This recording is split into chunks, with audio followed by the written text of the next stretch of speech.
Revolución Mexicana. El equipo está conformado por Andrés Cristán Sánchez Gamiño, Gerardo Morales Martínez, Héctor Julián Ramírez Cruz y Eric Rodrigo Gurrola Armenta. La Revolución Mexicana, que comenzó en el año de 1910, fue uno de los episodios más trascendentes de la historia de México y América Latina.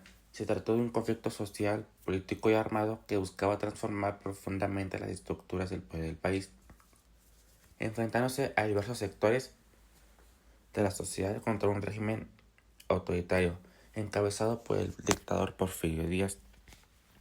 Las causas que desataron esta revolución fueron múltiples: la injusticia social, la concentración de tierras, la desigualdad, el despojo de recursos de los pueblos originarios y las pésimas condiciones laborales de los campesinos y obreros.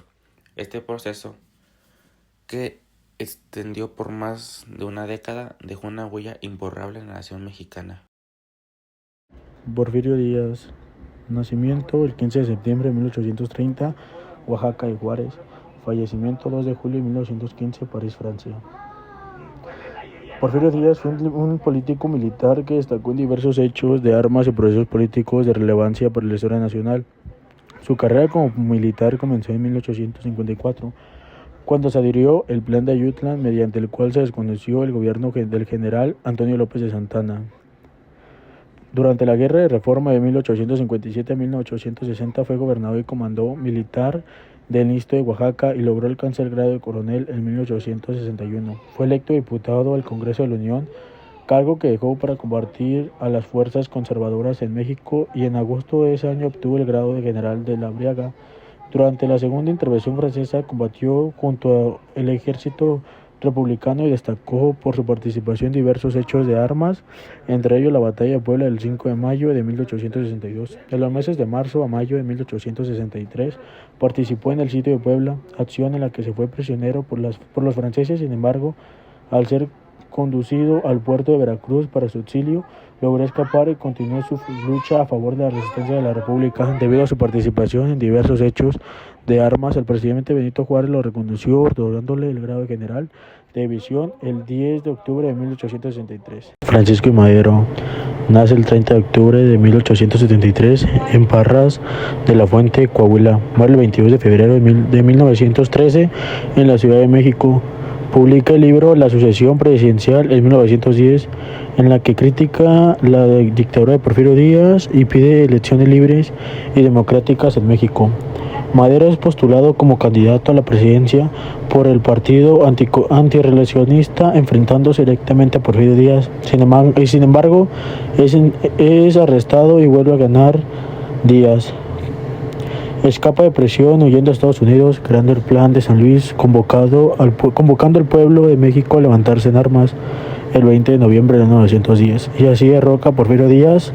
Tras la renuncia de Porfirio Díaz, es elegido presidente de México en 1911 por medio de elecciones democráticas, donde intentó implementar reformas políticas y sociales. Emilio Zapata se enfrenta a él, pues no cumple con la promesa de la reforma agraria. En 1913, Madero es víctima de un golpe de Estado conocido como la Decena Trágica, encabezada por Victoriano Huerta. Madero es arrestado por órdenes de Huerta, es asesinado junto a José María Pino Suárez, mientras era trasladado a prisión. Emiliano Zapata nació el 8 de agosto de 1879 en Anenecuilco, Morelos. Muere el 10 de abril de 1919 en la hacienda de Chinameca, Morelos. En 1897 da inicio a la defensa de los derechos agrarios. Fue defensor de los derechos de los campesinos, nombrado representante de Anenecuilco para luchar por la restitución de tierras arrebatadas a los indígenas por los hacendados. Participó en la revolución con Francisco I. Madero contra la dictadura de Porfirio Díaz, aunque después es desilusionado por la falta de cumplimiento de las promesas de reforma agraria que le hizo Madero. En el año de 1911 proclama el Plan de Ayala para exigir la redistribución de tierras a los campesinos, siendo el principal manifiesto de su lucha, y que las tierras expropiadas fueran devueltas. En 1914 hace alianza con Francisco Villa, ya que están en contra del gobierno constitucionalista de Venustiano Carranza, que buscaba consolidar el poder en México tras la salida de Victoriano Huerta. En la Constitución de 1917 se incluyen algunos de los principios de la reforma agraria. Muere a traición del coronel Jesús Guajardo, teniéndole una trampa, siendo emboscado y asesinado. Emiliano Zapata es un ícono de la lucha por la justicia social y los derechos de los campesinos. Su lema, Tierra y Libertad, sigue siendo un símbolo poderoso de resistencia en México. Francisco Villa nace el 5 de junio de 1878 en la coyutada San Juan del Río, Durango. Muere el 20 de julio de 1923 en Parral, Chihuahua. Su nombre era Doroteo Arango. Se une con Francisco Madero para derrocar al Porfirio Díaz.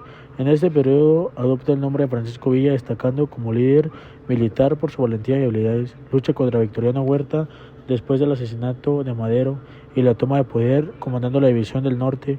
En 1914 derroca a Huerta en la toma de Zacatecas. En 1915 es derrotado por Álvaro Obregón en Celaya. Después de años de lucha, en 1920 acepta un acuerdo de paz con el gobierno de Carranza, lo cual se retira y se va a Durango. Es asesinado en una emboscada mientras viajaba en su automóvil.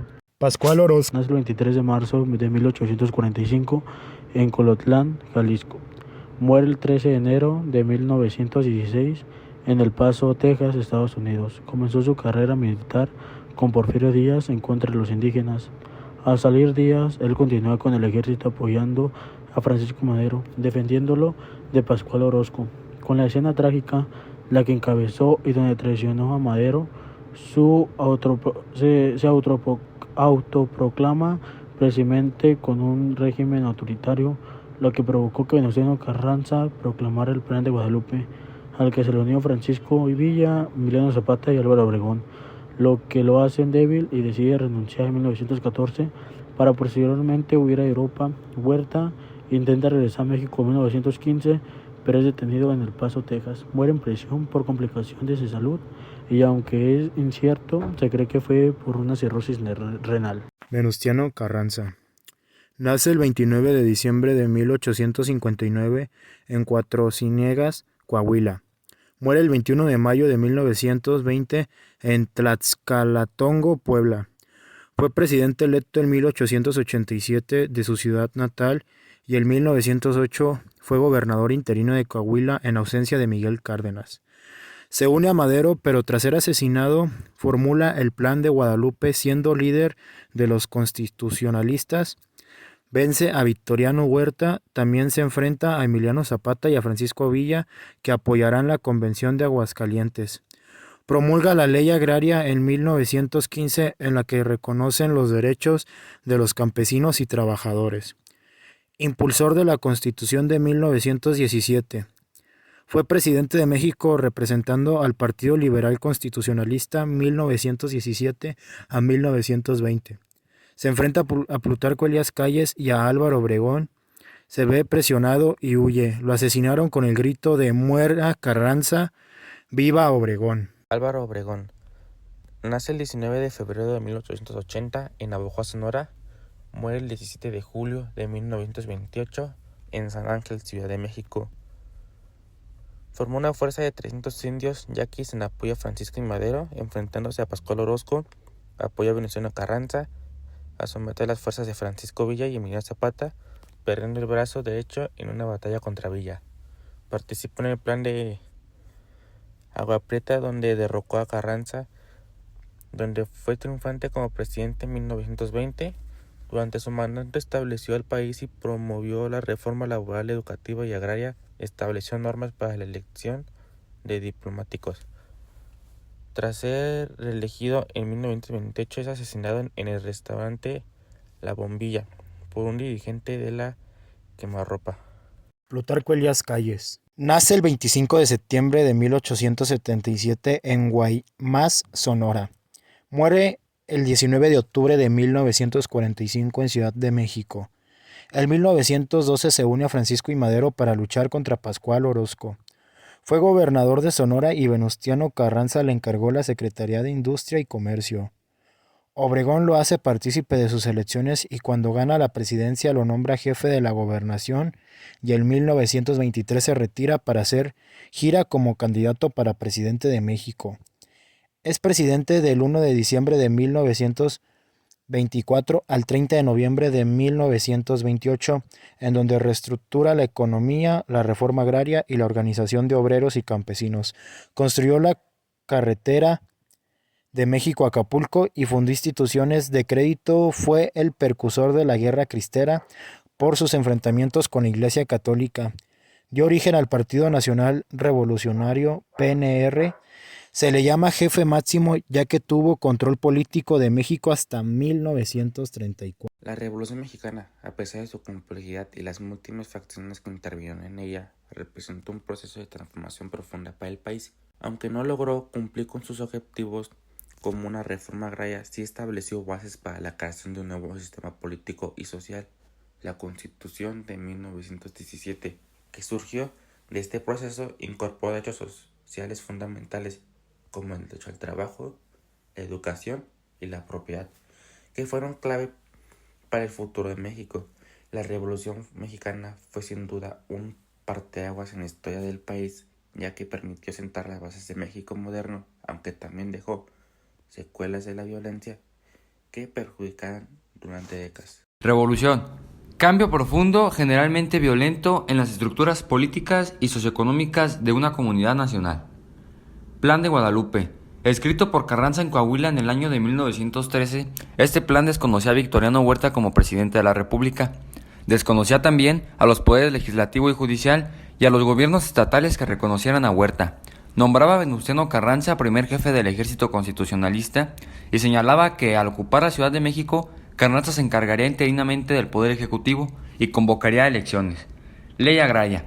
En 1915, Venustiano Carranza desde Veracruz emitió la Ley Agraria, con la cual buscaba dar respuesta a la principal demanda de la revolución, que son la restitución y la dotación de tierras a los pueblos y comunidades indígenas del país. Constitución de 1917, proclamada por Venustiano Carranza el 5 de febrero de 1917 en el Teatro de la República en Querétaro. La Constitución es la máxima ley de la nación, donde gracias a la revolución se reconocieron las libertades de culto, expresión y asociación, la enseñanza laica y gratuita y la jornada de trabajo máxima de 8 horas. Reparto de tierras. Consiste en que el gobierno comenzó a repartir tierras a todos los campesinos del país. Venustiano Carranza, de la mano de la Ley Agraria, fueron los que comenzaron el reparto masivo en México. Reforma agraria. Conjunto de medidas de tipo económico, social y político, con que se buscó modernizar y transformar la estructura productiva del campo y cambiar de manera sustancial las condiciones sociales, económicas y políticas en que se lleva adelante la producción agrícola. Plan de Agua Prieta. El 23 de abril de 1920, Plutarco Elías Calles proclamó el Plan de Agua Prieta en Sonora. Dicho plan tenía como objetivo oponerse en contra del gobierno de Carranza para finalmente derrocarlo con la conformación del Ejército Constitucionalista Liberal.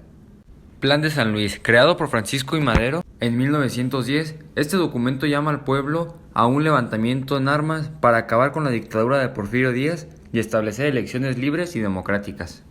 Plan de Ayala, promovido por Emiliano Zapata en 1911, en este plan se desconoció a Madero como presidente, se le acusó de traicionar los principios de lucha campesina y llamó a los zapatistas a tomar las armas para restituir la propiedad de las tierras a los campesinos.